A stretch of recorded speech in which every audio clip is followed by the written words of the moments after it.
Ya pertama, bupati harus mempunyai tim yang kuat. Artinya sekarang belum kuat. Belum kuat karena amburadul. Cuma tanya loh. Amburadul.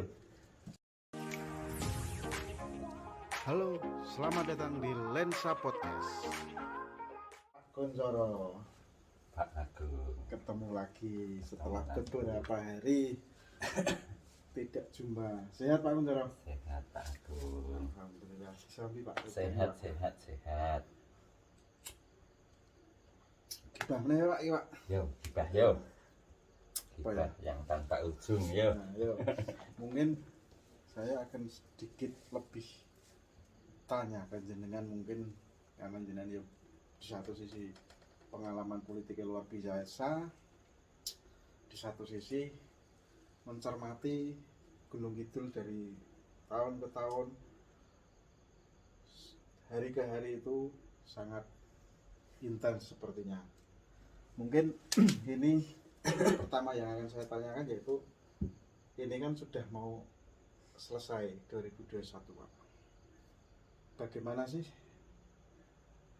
APBD 2021 ini berjalan dengan visi misi Bupati? Apakah sudah sinkron atau belum atau bagaimana? Gini Mas Agung.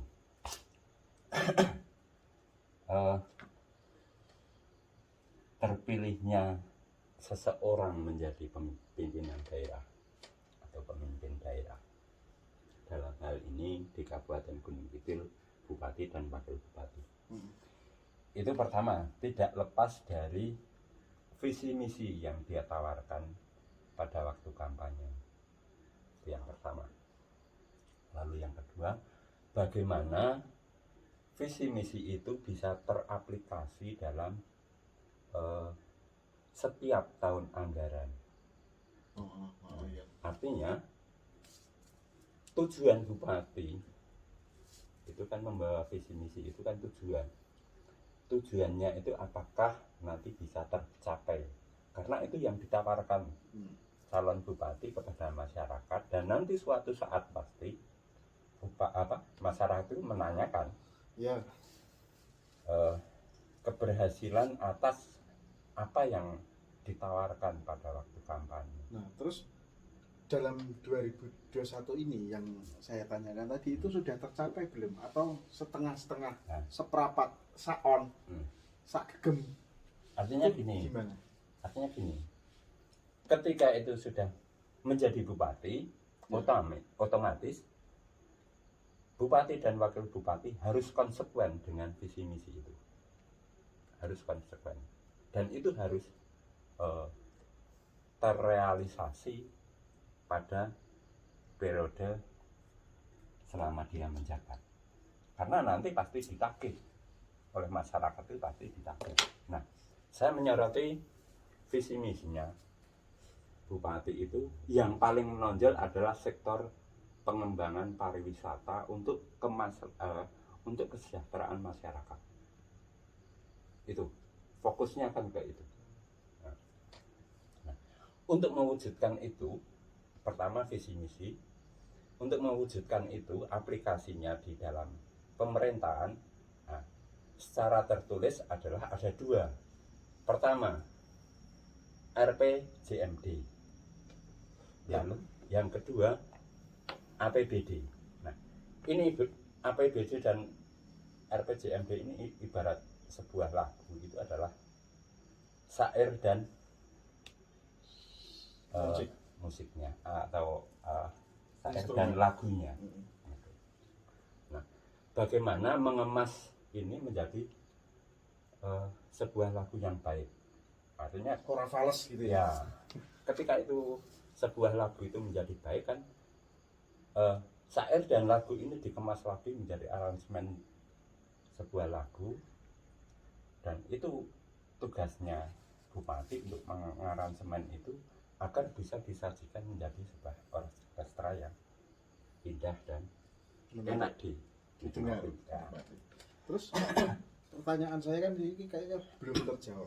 Dalam 2021 ini, apabila ini sebuah jenengan ibaratnya sebuah lagu, sebuah orkestra, penyanyi dan pengiringnya itu selaras ora? Ojo-ojo penyanyine fales, ojo-ojo sing ngencrung fales, sing ngibot fales, Nah. itu gimana?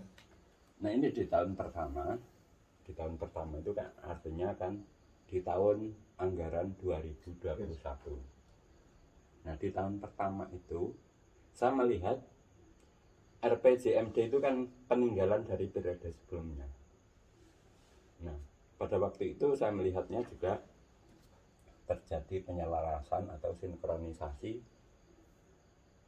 RPJMD lama disinkronkan dengan visi misi bupati, yang artinya di situ nggak mungkin lah bisa maksimal 100% bisa diwujudkan, karena hanya bisa mengambil sedikit-sedikit yang artinya bisa selaras dengan visi misi bupati,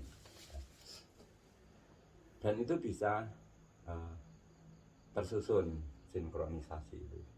Nah, akan tetapi toh belum bisa sinkron 100%. Nah, Karena situasi juga pandemi ya, gitu ya. situasi juga mempengaruhi Soal sinkron dan prosentase. Itu kita sudah berapa persen, Pak? Jenengan menilai kondisi 2021 APBD sudah berjalan dan Bupati terlantik per 2 kalau Februari. persentase di tahun anggaran 2021 belum terlihat. Kalau saya melihatnya malah kalau bisa dituliskan dengan angka itu minus. Artinya sama sekali tidak sama ada. sekali. Kalau sama sekali itu kan 00, zero. Nah itu minus. Nah itu kita tidak bisa terus menyalahkan bupati, gitu ya. bupati, karena itu memang pertama harus menjalankan program yang sudah dirancang sebelumnya. Terus yang kedua pandemi juga mempengaruhi itu. Nah, pandemi itu pengaruhnya besar. Ya, dan Karena angka-angka ya, karena angka-angka di APBD kan kita harus menyesuaikan dengan kehendak pusat, harus terkonsentrasi penanganan COVID-19. Artinya minus ini bukan kesalahan pemegang pemerintahan, tapi karena situasi memang. Nah, artinya kalau kita menilai di 2021 kurang, kalau dihubungkan dengan visi misi, saya menilainya minus. Tapi Baru. itu tidak bisa disalahkan juga 100%, bahkan berapa persen tidak bisa menyalahkan bupati, Pak? Tidak, kita tidak bisa menyalahkan itu karena situasi karena memang pandemi kan. itu kan juga banyak masyarakat lagi bupati ini urung kepiye ini karena kepiye, sedangkan mungkin masyarakat di luar sana kurang sedikit memahami tentang hal-hal seperti ini. Contohnya kan gurwata nyalahke Ya makanya kembali banyak ke terjadi seperti itu. Makanya kembali ke ini, pemerintahan itu kan pertama kuncinya itu ada di syair dan lagu, ada di RPJMD dan APBD. Di improv salah ya istilah, kalau kita musik di improv di Ya misalnya improv itu bisa, misalnya begini, ada CSR yang masuk untuk kepentingan masyarakat, bisa membangun jalan, bisa membangun infrastruktur, bisa penerangan jalan. Tapi itu kan terlepas dari APBD. Ya, itu kan improvisasinya kayak itu. Nah, artinya kalau kita sekarang itu menyalahkan bupati di tahun pertama, tahun anggaran pertama, saya tidak bisa menyalahkan itu. Bukannya saya membela itu, enggak. Tapi kan memang mekanisme situasinya seperti itu. Karena kembali visi misi RPJMD APBD ini harus dilakukan. Nah sekarang seperti yang ditanyakan Mas Agung tadi, bagaimana untuk tahun kedua berikutnya, tahun kedua yang sekarang kita mau menginjak ke tahun anggaran 2022. Nah, terus sekarang, untuk 2022 dan selanjutnya, kira-kira jenengan sudah mirsani belum Pak terkait bagaimana APBD di Gunung Kidul itu secara garis besar, bagaimana RPJMD itu tersusun itu jenengan mengamati seperti apa untuk ke depan? Sudah sinkron belum sih antara APBD, RPJMD dan visi misi Bupati? Begini, kalau saya melihat atau membaca ya, membaca, karena saya biasanya cuma membaca yang tertera, yang tertulis di RPJMD. RPJMD di 22 itu sudah sinkron dengan visi misi Bupati. Jadi visi misi Bupati itu sudah tercover dalam RPJMD 2022.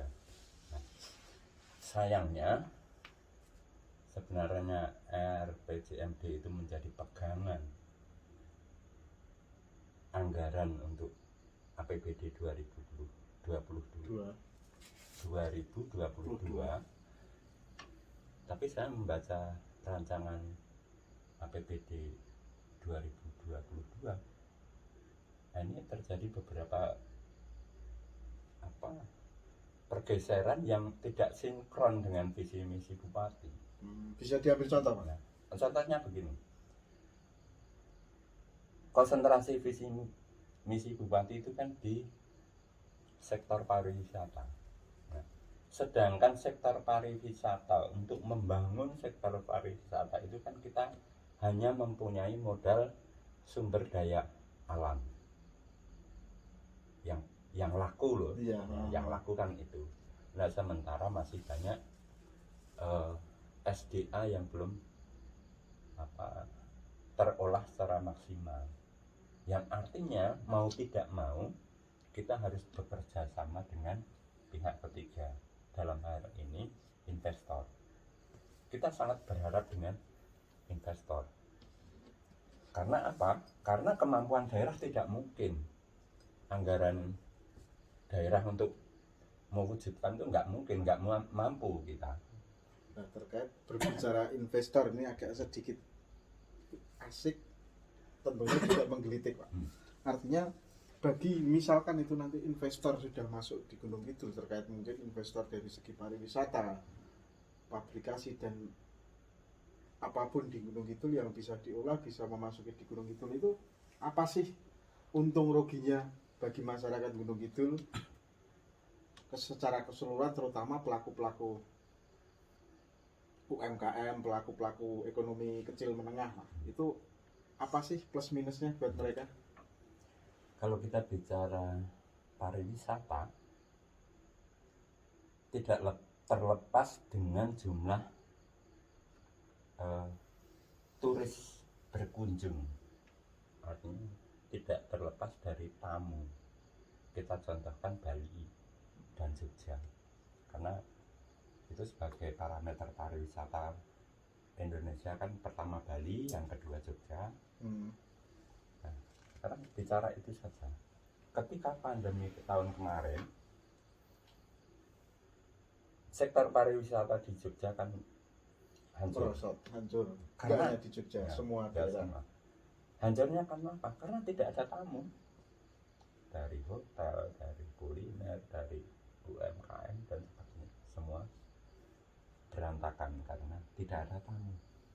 Karena pelaku pariwisata itu kan mengandalkan tamu. Nah, ketika kita bicara pariwisata Gunung Kidul, otomatis bagaimana kita bisa mendatangkan tamu sebanyak mungkin untuk datang ke Gunung Kidul. Nah, salah satunya kita mempunyai SDA, objek-objek wisata yang menjual, bukan hanya sektoral, tapi sudah menasional, sudah menginternasional. Jadi ya bahkan anggaran kemarin dapat penghargaan dunia kan gitu. Tapi kan situasi di tahun kemarin belum memungkinkan untuk mewujudkan itu. Tapi jangan sampai kita berhenti di situ, karena nggak mungkin lah pandemi itu selamanya. Pasti pandemi itu berhenti lah. Artinya keadaan normal itu pasti nanti ada, entah itu tahun 2023, entah itu 2024 dan sampai akhirnya. Nah, sekarang tanggung jawab pemerintah dengan situasi yang seperti ini kan, artinya kita mempersiapkan diri untuk menyongsong keadaan normal nanti. yang artinya potensi yang kita miliki, SDA yang kita miliki harus kita kembangkan semaksimal. Tapi apakah ketika jenengan tadi berbicara investor, apakah tidak sayang? Apakah tidak ini ketika investor itu kan orang berbicara kalau investor datang itu seolah-olah kaya WE iki dituku.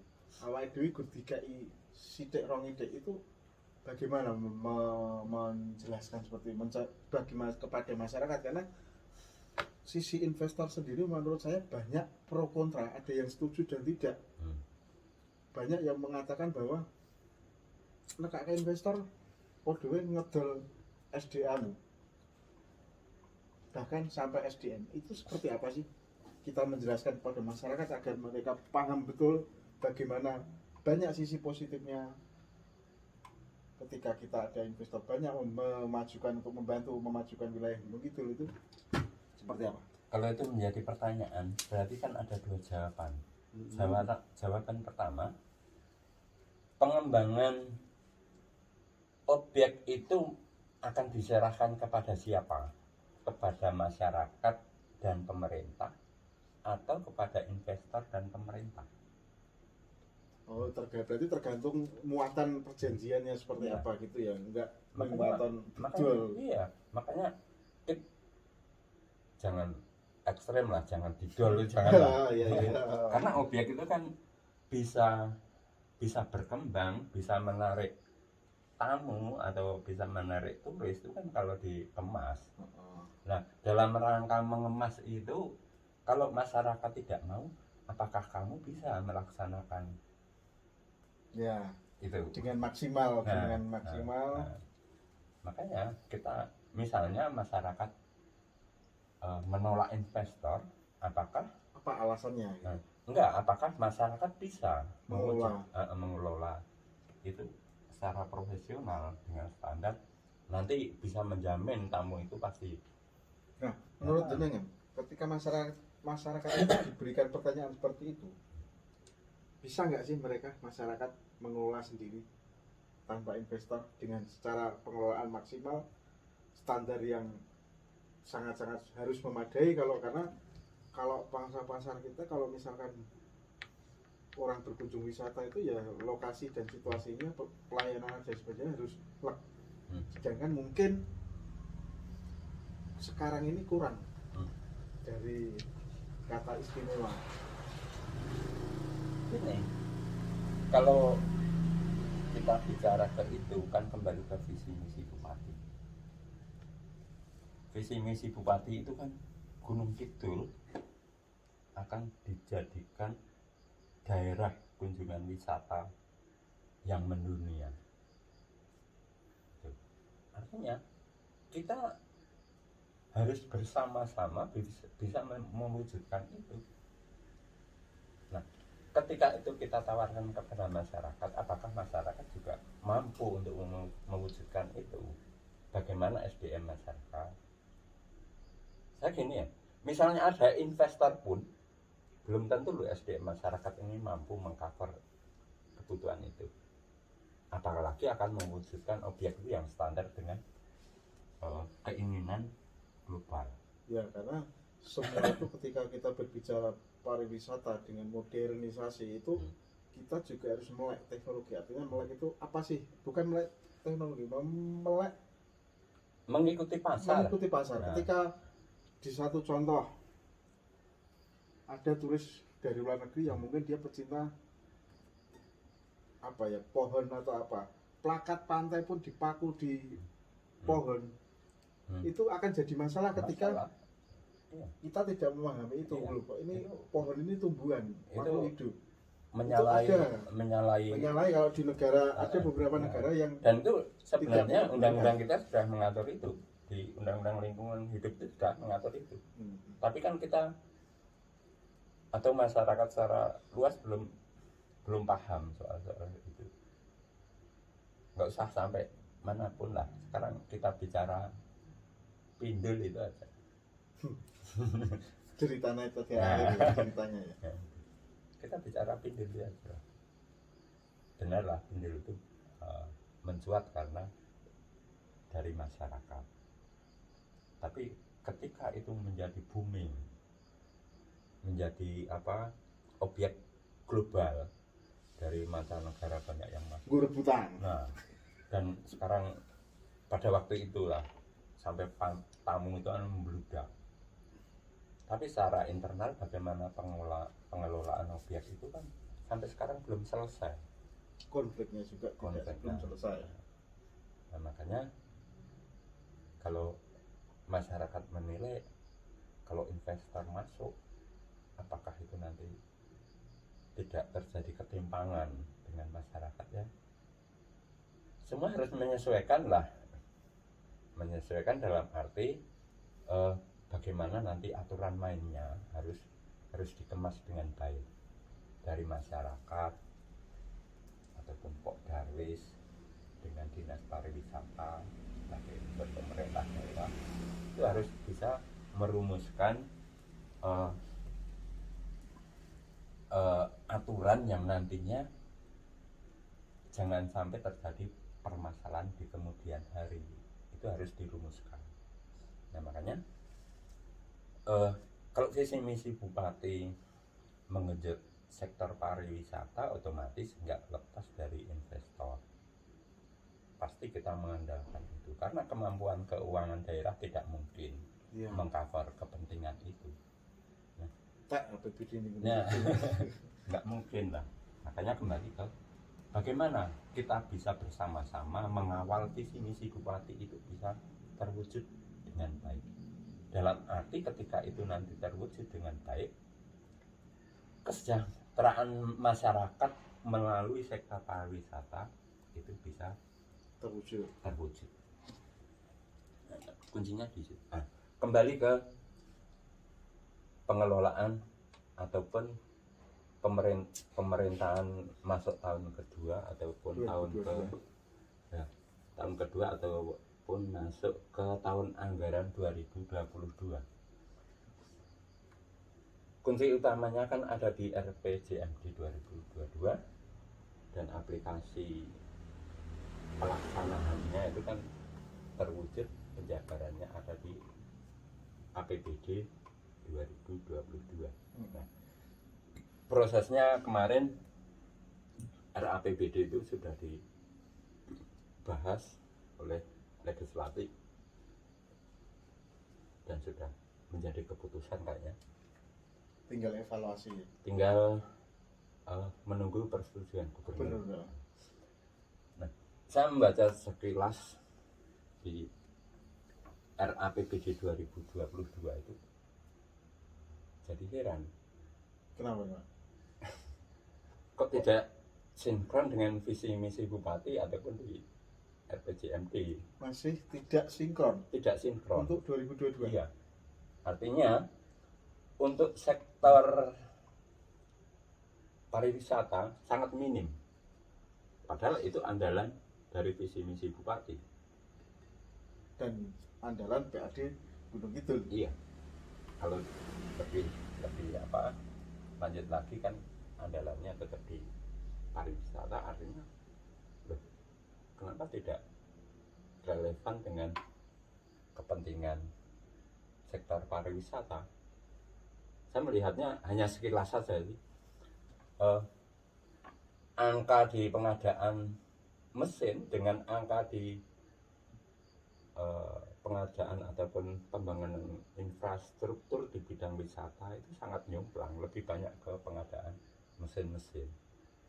Mungkin dengan mesin bantuan seperti itu mungkin akan membantu masyarakat untuk program misalkan pertanian, sektor pertanian sendiri kan mayoritas walaupun kita PAD-nya dari PAD wisata, tapi mayoritas profesi masyarakat Gunung Kidul ini kan petani. Mungkin lebih jumlahnya yang bisa jenengan katakan itu bahwa banyak di sektor pertanian, alat-alat pertanian atau seperti apa? Ya alat-alat banyak lah, ya pertanian atau ya yang lain. Tapi intinya gini,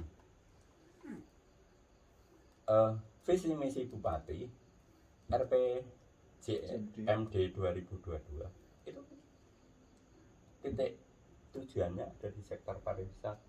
Nah, ketika tidak sinkron, jenengan katakan tadi siapa yang salah?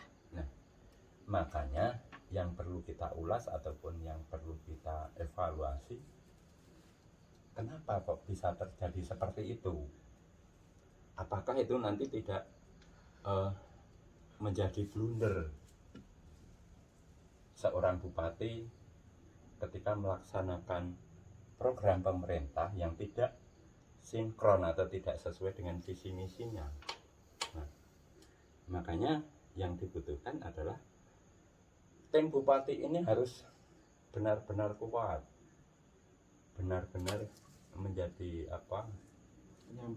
penyambung apa yang diinginkan oleh bupati, yang dalam hal ini adalah yang tertulis di visi misi bupati, dan itu menjadi catatan oleh masyarakat. Ketika nanti itu artinya ketika tidak ada sinkron dengan APBD RPJMD dengan visi misi bupati, apakah bisa dikatakan yang salah penyambungnya? Saya belum bisa menilai apa itu berhasil atau tidak, tapi paling tidak saya bisa menyoroti aplikasi dari visi misi itu yang tertera di program pemerintah yang tertulis adalah di anggaran pembangunan daerah di tahun anggaran sekarang. Kenapa tidak sinkron? Iya, itu makanya pertanyaan saya kan, ketidaksinkronannya ini ada di mana problemnya ketika jenengan? Problem solvingnya ada di lingkungan bupati. Nggak tahu siapa yang menyusun, siapa yang gitu. Karena Kasihan Pak Bupati ya? kasihan, bupati itu kasihan ketika tidak didukung oleh tim yang solid. Karena nanti kalau ketika masyarakat menagih itu, bupati kesulitan untuk artinya, iya, artinya bisa saja masyarakat menyalahkan bupati. Ini adalah kegagalan bupati, kan bisa. Nah makanya ini sudah akan masuk ke tahun kedua di tahun anggaran 2022, tapi ternyata langkah awalnya seperti itu. Apakah jenengan juga tidak andil dalam membantu? Oh enggak, sama sekali saya enggak tahu. Dan saya timnya siapa, bupati itu menunjuk siapa saya enggak tahu juga. Enggak tahu ditunjuk atau enggak. Artinya ketika itu terjadi miskomunikasi antara visi misi dan APBD RPJMD yang sudah ditetapkan, itu ketika dipaksakan dengan visi misi pun tidak akan bisa ya? Sampai di tahun kedua ini yang tercermin di rencana anggaran pembangunan daerah 2022 ini, saya tidak melihat terjadi sinkronisasi visi misi bupati dengan anggaran yang ada. Karena kalau sudah menjadi keputusan Dewan RAPBD itu kan tinggal menunggu persetujuan gubernur. Dan itu misalnya terjadi pergeseran kan hanya sedikit lah. Apakah mungkin visi misi atau program dari bupati ini tidak diajukan oleh OPD, karena itu kan juga tangan-tangan bupati kan pasti OPD untuk mewujudkan itu gitu kan, visi misi bupati. Apakah dari tangan-tangan kepala-kepala OPD ini yang tidak digolkan oleh DPR, atau mungkin tidak diajukan oleh pejabat-pejabatnya atau OPD-nya? Artinya itu kan dapurnya bupati ya, dapurnya untuk meramu resep, untuk meramu sajian APBD itu. Nah siapa yang membuat resep dan sebagainya saya nggak tahu juga ya, tapi normalnya itu bupati menjadi dirijennya itu harus tahu siapa yang nyekel biola, sopo biola, lagune arep opo. Iya, itu harusnya tahu, tapi nggak tahu karena ini kan tahapannya masih, saya melihatnya kan bupati masih adaptasi dengan tas 2021 10 bulan adaptasi. Ya. 2022 mau adaptasi lagi? Enggak. Kan enggak. Sampai penyusunan rancangan APBD itu kan masih dalam fase Oh iya. saya melihatnya masih dalam fase masih penjajakan ya. adaptasi yang nantinya kan ketika itu merugikan bupati, pasti bupati mengevaluasi kan, kenapa tidak sesuai dengan visi misi saya, kan nanti pasti terjadilah itu evaluasi. Nah, ketika itu nanti terjadi evaluasi, pasti dia melihatnya pertama ke dapur pengolahan itu. Nah, siapa kokinya, siapa Sing jahit bawah. ya juru raciknya siapa, kok jadi makanannya hambar, itu pasti nanti Tapi itu akan berakibat luar biasa ketika itu jalan dan tidak sinkron dengan visi misi bupati loh Pak. kalau saya melihatnya masuk ke tahun kedua belum bisa maksimal untuk menyentuh kepentingan visi misi, belum. Nah, Karena tercermin di rancangan APBD itu sama sekali belum terkonsentrasi di sektor pariwisata. terus saran saja biar bagaimana ke depan bisa terjadi sinkron antara APBD, karena APBD itu kan normalnya diajukan oleh eksekutif, disetujui oleh legislatif. Lah kok orang sinkron ini kan hal sing lucu loh menurut saya. Ya kan, dapur bupati untuk mengajukan rancangan anggaran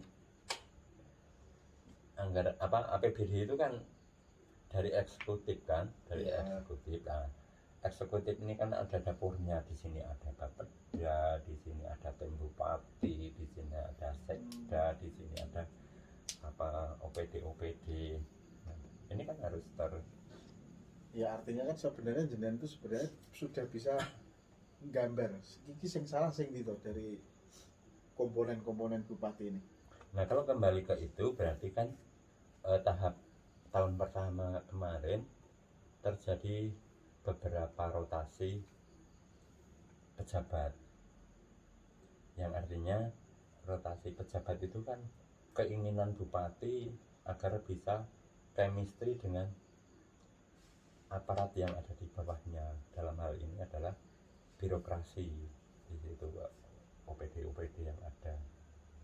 Nah, semoga misi yang tahun pertama ini untuk memperkuat elemen birokrasi bisa terjamin di tahun kedua ini. Kan ini semua masih adaptasi di tahun pertama. Iya. Dan mungkin pertanyaan terakhir Pak Kun, bagaimana agar kedepannya tidak terjadi lagi yang namanya jumlahnya antara visi misi bupati dengan APBD RPJMD itu biar bisa sinkron. Ini kan jenengan menganggap belum sinkron. Bagaimana sih saran untuk mungkin buat Pak Bupati atau buat teman-teman OPD, kepala-kepala dinas atau siapapun tim bupati sendiri? Ya, pertama bupati harus mempunyai tim yang kuat. Artinya sekarang belum kuat? Belum kuat karena amburadul. Ya, Pertama kedel. benar amburadul sekarang. Ya saya cuma tanya loh. Amburadul. Gini, seharusnya rencana APBD itu kan sudah terkonsep secara matang, harus selaras dengan visi misi bupati RPJMD. Harusnya itu sudah menjadi ramuan matang. Tinggal bagaimana komunikasi politik antara eksekutif dengan legislatif. Artinya sekarang belum ada komunikasi yang baik. Saya tidak melihat Mungkin itu terjadi harmonisasi. tapi kan bupati punya partai pendukung, partai pengusung. Tentunya mereka juga sudah berkomunikasi dengan baik. Saya nggak tahu dalam mengimplementasikan visi misi bupati. Enggak, saya membacanya bukan masalah bupati dengan pengusung, bupati dengan Iya, artinya dewan. setidaknya dengan partai pengusung ini kan sudah pasti wis potok karo visi misi bupati. Apa yang dimau Pak Bupati visi misinya itu jelas. Masa sih orang akomodir PKB Golkar. Gini aja, sekarang mudah kok. Sekarang kita bisa kok buka rancangan APBD itu yang sudah diputuskan Dewan kemarin. Itu sama sekali tidak mencerminkan visi misi bupati. Artinya ketika tidak sinkron itu lebih banyak ke kepentingan siapa? Pertama kelemahannya ada di lingkungan bupati. Oke. Nah, itu pertama. Karena itu rohnya ada di situ. Rohnya bupati itu kan pasti bupati konsultasi dengan lingkaran yang paling dekat dulu. Dan ini lingkaran yang paling dekat ini seharusnya harus paham dengan visi misi bupati. Yang nanti ini dia harus menjabarkan komunikasi dengan OPD yang Artinya berarti lingkaran bupati ini tidak paham dengan visi misi beliau. saya belum melihat itu paham atau tidak, tapi hasilnya Demikian. tidak, iya, hasilnya tidak sinkron dengan visi misi Nah, bupati. ketika yang saya tanyakan tadi belum terjawab oleh jenengan, ketika itu tidak sinkron, itu lebih banyak mengakomodir kepentingan siapa? Kalau teknis itu kan masuk teknis ya. Oh, ya. Saya nggak tahu apa teknisnya lingkaran bupati itu kayak apa, saya nggak tahu. Tapi yang jelas saya hanya bisa membaca RPJMD dengan RAPBD itu sama sekali tidak sinkron. Dan mungkin pesan-pesannya tadi sudah jenengan sampaikan ya, mungkin apa yang sedikit bisa closing statement jenengan kepada bupati, kepada yaitu eksekutif dan kepada legislatif agar ke depan mungkin sesuai harapan jenengan 2023 itu benar-benar bisa tercapai, visi misi itu bisa sejalan. Kalau saya nggak ada kepentingan di itu, tapi kalau saya melihat bupati ketika dilantik, ketika memenangkan konsultasi pilkada, itu kan karena ada visi misi. Dan ketika visi misi itu ditawarkan kepada masyarakat dan masyarakat menerima, akhirnya memilih sosok Sunaryanto Heri Susanto menjadi Bupati pimpinan daerah. Artinya yang terpilih ini mau tidak mau harus konsekuen dengan program yang ditawarkan. Harus itu. Artinya konsekuen itu kan tidak bisa kita menilai di tahun pertama, di tahun kedua. Artinya itu nanti di satu periode itu pasti ditanyakan oleh masyarakat sukses atau gagal ketika mengemban. Berarti kita bisa menilai kalau tadi jenengan yang saya tanyakan ke jenengan di 2021 kita tidak bisa menyalahkan bupati. Di akhir 2022 nanti kita Di bisa. tahun pertama saya tidak bisa menilai itu ada keberhasilan. Bahkan saya menilainya minus. Tetapi pakai tetapi Ya minusnya itu karena pertama bupati harus menjalankan program-program yang tertulis di periode sebelumnya. Itu yang pertama. Dan hanya bisa menyisipkan 1-2 program yang bisa menyentuh pada visi misi bupati baru, kan gitu. Itu pun kita menerima pandemi, dan kayaknya 2022 ini masih anggaran Covid dipotong 30% kalau nggak salah. APBD. Ya artinya untuk tahun pertama itu zero pun enggak, itu harus Minus. saya menilainya itu minus. Artinya di tahun pertama dengan situasi yang seperti itu saya menilainya minus. Nah ini mau masuk ke tahun anggaran yang kedua ataupun tahun kedua bupati menjalankan semoga amanatnya dalam menjalankan nanti di 2022 APBD-nya program-program visi misi bupati bisa dilaksanakan dengan sesuai apa yang sudah dijanjikan kepada masyarakat. Bukan gitu. Di 2022 bupati harus melaksanakan apa yang tertulis di APBD. Iya, tapi kan sedikit banyak ada di situ disisipkan tentu visi misi. Ada, tapi masalahnya APBD 2022 Terkait jomplang tadi. ya, di rancangan itu saya melihatnya jomplang.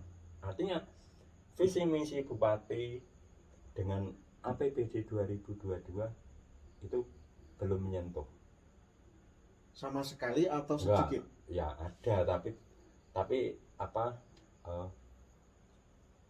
porsinya tidak maksimal. Ada 50%.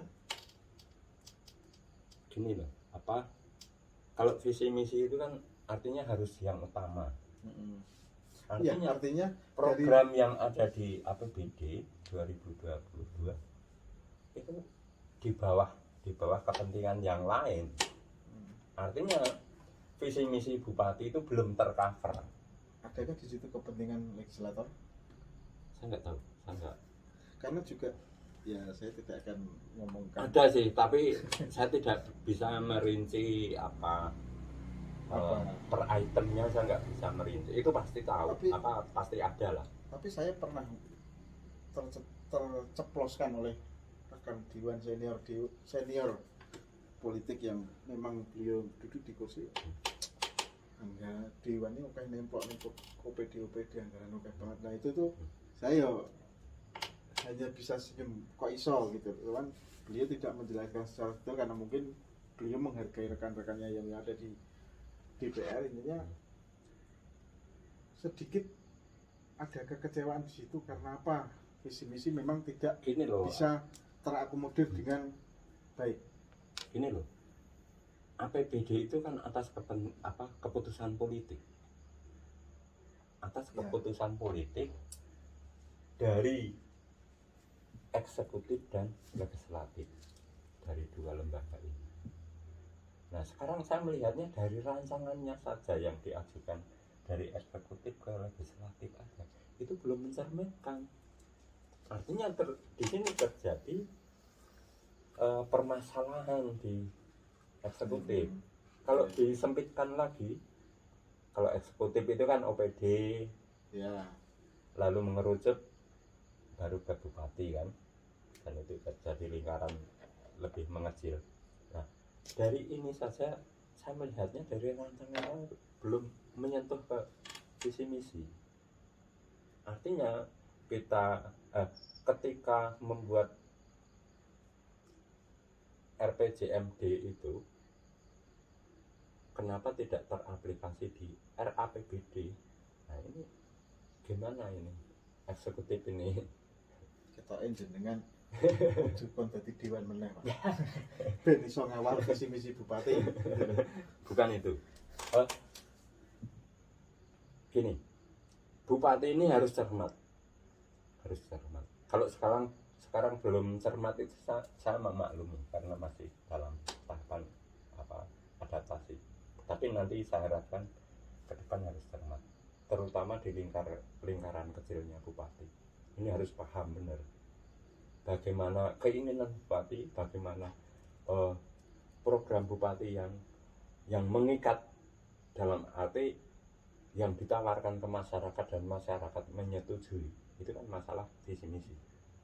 Ini harus melekat. Baru ketika ini melekat harus dijabarkan ke program. Program itu ada di mana? Ada di APBD. Nah, dalam rangka ini bupati harus internalnya ini harus kuat dulu. Pertama kuat, paham, dan teraplikasi. Nah, karena di sini ketika ini menjadi sebuah kegagalan, taruhlah gini, rancangan yang diajukan ke legislatif ketika ini tidak sinkron dengan RPJMD, ini kan sudah merupakan kegagalan. Berarti ini kan ada koreksi ke dalam dulu. Karena ini diajukan ke rancangan APBD, diajukan ke Dewan. Ini masalah baru ini. Oh iya. Ya. Betul. Ini kan masalah baru. Masalah baru. Ini masalah baru karena legislatif juga punya kepentingan kepentingan dalam tanda arti untuk masyarakat Ya. konstituen masing-masing kan begitu bukan begitu, atau bagaimana pembangunan daerah ini benar-benar mencerminkan kepentingan masyarakat. ya artinya ketika dewan itu memperjuangkan seperti itu juga masyarakat dalam tanda kutip ya biasanya ya sing dipenting ini kadang yang ada di dapilnya masing-masing kan Ya, seperti itu. saya belum menyentuh ke itu. Kalau ke itu kan terlalu ekstrem, artinya kita terlalu curiga ataupun negatif thinking pada anggota dewan. Ya Saya- itu tidak saya- negatif thinking karena itu memang itu sebuah upaya mewujudkan janji politik mereka ketika mereka berkontestasi Ya, di legislatif. ya, artinya begini,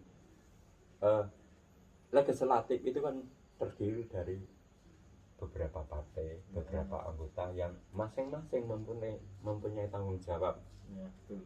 atas apa yang dia janjikan juga kepada Ya, masyarakat. artinya kan lebarnya kan kayak situ. Artinya begini, ketika aspirasi masyarakat itu didengarkan oleh dewan, itu berupaya dia untuk mewujudkan keinginan masyarakat. Artinya kepentingan bupati dengan kepentingan legislatif ini kan pasti enggak ya sama pasti dalam artian tanda kutip untuk masyarakat dalam sebuah program ini pasti berbenturan ya, karena betul ini kan? Tapi tujuannya tetap aja sama Pak. enggak, kalau sudah ke teknis ke angka-angka itu kan pasti iya. terjadi ini pergeseran iya. kalau sudah ke angka, tapi kalau secara global itu Nah, makanya bagaimana nanti eksekutif dengan legislatif ini bisa sinkron, ini kan bupati harus ada tim yang kuat, ada komunikasi yang baik. artinya, Jadi kepentingan bupati itu nanti bisa tercover oleh legislatif tanpa banyak halangan. di Iya, legislatif. di nanti di pembahasan rancangan APBD itu. Artinya kan bupati ini membutuhkan lah komunikator politik yang paham betul dengan visi misi bupati. Tapi sebenarnya ketika berbicara hubungan itu memang bagaimana sih Pak jenengan sendiri melihat hubungan mungkin secara personal antara bupati dengan anggota parlemen legislatif masing-masing itu baik, tapi secara kinerja, secara teamwork di Forkopimda ini untuk akhirnya di APBD ini bagaimana sih Pak? Saya tidak melihat struktur itu tertata dengan baik. Jadi struktur kepentingan bupati itu kan bisa distrukturkan. Yeah. Ada tim bupati, entah itu namanya apa, tim internal bupati itu kan ada yang tim ahli Tim atau percepatan ya, pembangunan. tim ahli bupati itu kan ada. Nah, itu harusnya memahami dan sinkron dengan visi misi bupati. Lalu melebar. Setelah ini tanggung jawabnya kan ke satu bupati. Nah, ketika ini melebar, ini semua harus bekerja bagaimana mewujudkan itu, bagaimana komunikasi dengan sekda, bagaimana komunikasi dengan Bapeda, bagaimana komunikasi dengan OPD-OPD yang ada, bagaimana itu semuanya bisa menyatu dengan kepentingan visi misi bupati itu bisa terwujud. Nah, artinya eksekutif itu harus kuat dulu.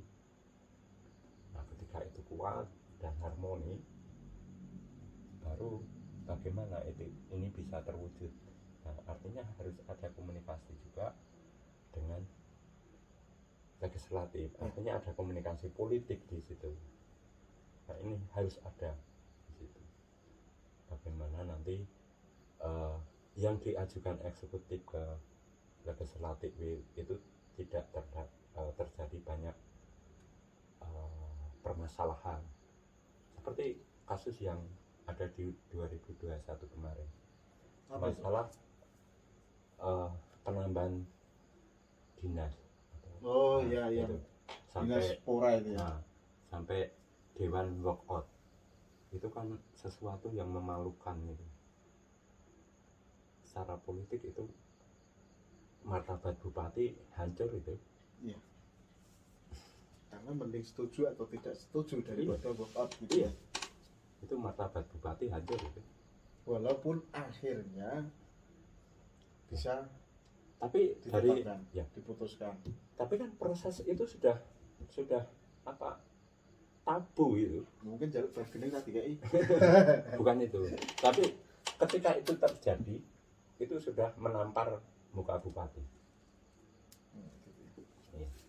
Artinya sebelum eksekutif itu mengajukan ke legislatif itu harus dilandasi dulu dengan komunikasi yang baik. Artinya antara legislatif dengan eksekutif itu bisa bersama-sama membangun Gunung Kidul ini secara harmoni dan tujuannya bisa sinkron. Nah, ini saya kaitkan. Baiklah, mungkin Pak Kun, obrolan kita akhiri sekarang sampai di sini. Sampai jumpa di podcast Lensa Media selanjutnya. Matur nuwun Pak Kun.